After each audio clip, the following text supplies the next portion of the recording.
In today's video, I'll show you how to set up page rules in Cloudflare so you can customize how specific pages or sections of your website behave.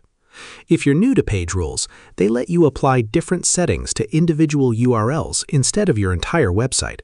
This is useful when you want certain pages to follow different performance, security, or redirect rules. First, sign in to your Cloudflare account and open the dashboard. Then select the website where you want to create a page rule. Next, open the Rules section from the left-hand menu and choose Page Rules if it's available for your account. Now click Create Page Rule to start a new rule. In the URL field, enter the page or URL pattern you want the rule to apply to. You can target a single page or use wildcards to include multiple pages that follow the same pattern.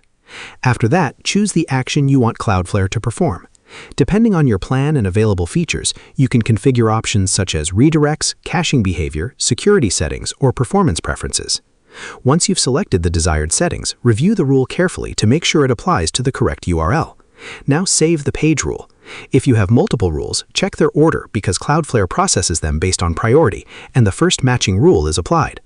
After saving, visit the affected page and test it to confirm the rule is working as expected. If something doesn't behave correctly, return to the Page Rules section and update the URL pattern or settings until everything works the way you want. And that's how you set up page rules in Cloudflare. Share this video and subscribe for more helpful tutorials.